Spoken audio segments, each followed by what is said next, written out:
And also, that's also a trend and story that back then, few weeks ago, we got to um, realize that a particular doctor in Edo State was kidnapped and alongside with his younger brother. And at the end of the day, his younger brother was killed. And just yesterday, we got to realize that after a ransom of 50 million was being paid, then he was released. And this is the case and story of a whole lot of Nigerians falling victims of kidnappers and having to sort for money to be able to pay ransom. Venerable, let me come to you. Yeah, it's a deep issue of concern, and coincidentally, I'm from Edo State, and it has been a worrisome trend. Some of us have been crying out over this issue of insecurity in Edo State for some time now, for years now, and it's like Edo State is gradually becoming the hub of all these criminal activities in the South. I think this last week or early this week, if you monitor the news, you see that Edo State was really on fire, especially my place, the Edo Central, Ekpoma in particular, where the students and the youths were protesting and arrested against the high level of kidnapping.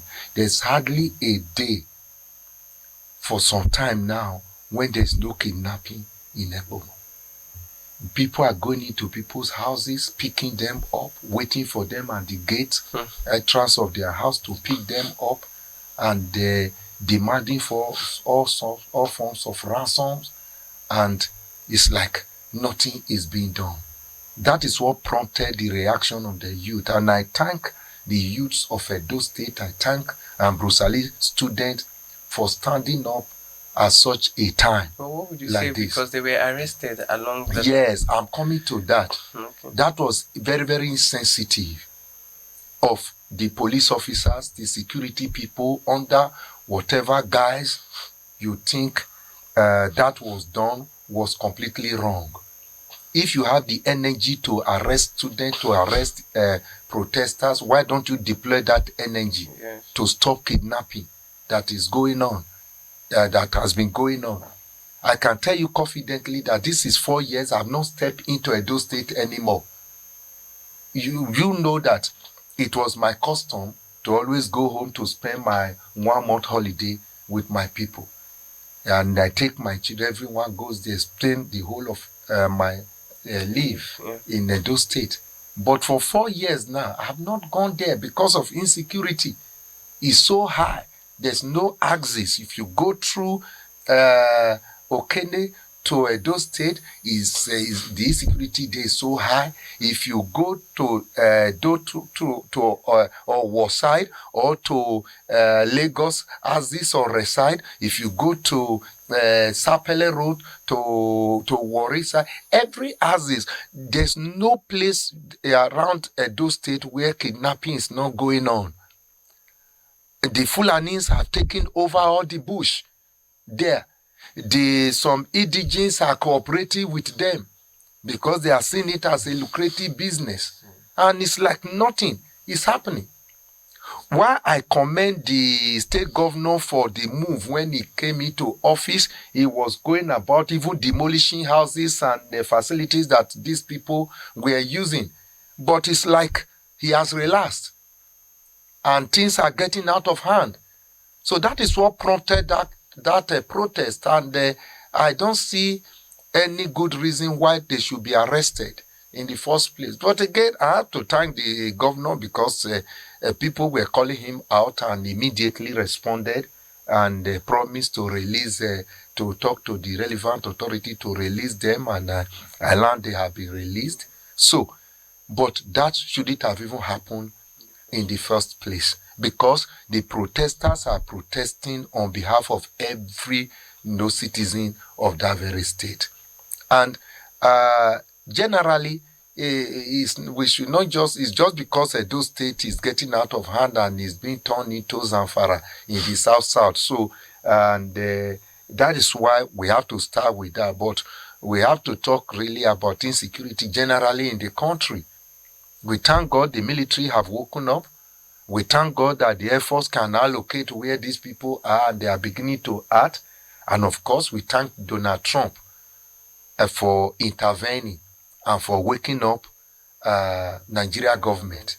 Otherwise, the country have been taken over. That is why people that were talking about sovereignty, I just look at them, does these people know what they are talking about? When we have lost our sovereignty completely, when non-state actors, foreigners are operating freely, killing, kidnapping, maiming, raping. So, and you are talking about sovereignty? We have lost our sovereignty for quite some time now. And I thank God that sanity is being brought back. And I have always known that Nigeria military can control this thing if there's political will and if they are supported with the right equipment. And you can see what is happening of recent now. Before, it was as if Air Force is not there.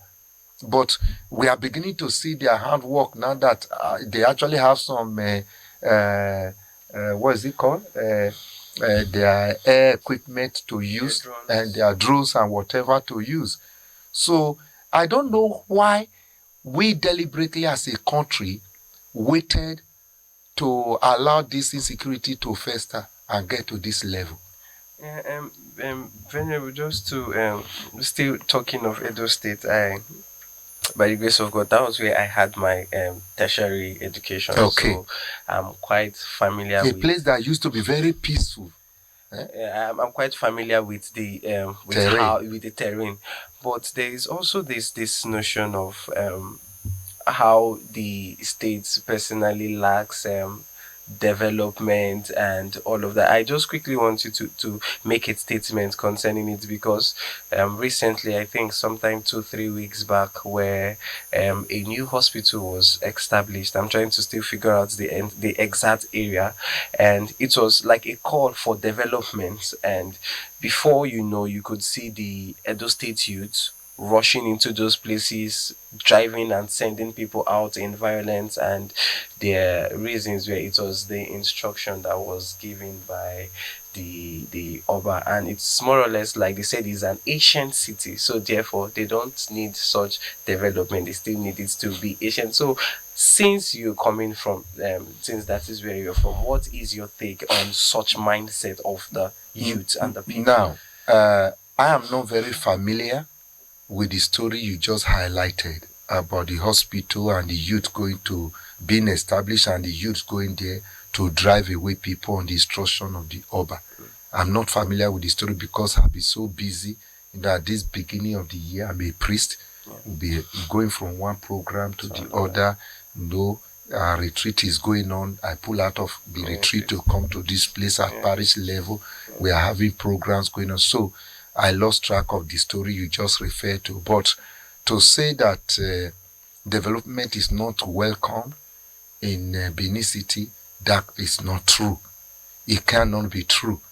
And to say that Oba of Benin is against physical development, that can never be true. I was privileged. I was ordained in Benin City, and I worked as a priest in Benin City for 17 years before coming to Abuja. So I know every nook and cranny of Benin. I move around in all the villages, all the town, and I have information. Benin, the only thing I discovered over the years is that Benin villages are not developing. Development is concentrated at the center, which is Benin City. And that is what I've never been comfortable with. I've always been looking out for a government that will decentralize development so that Benin will not just be a mega city and there's no satellite towns to service it. If you look at the whole of Edo State, we only have just 3 spots that you can say there's development: Benin City, Ekpoma, and Uromi. Ubiaja's development has been stalled over the years, and other places not really progressing the way it's supposed to be. Auchi, which is supposed to be another mega city, is not developing fast.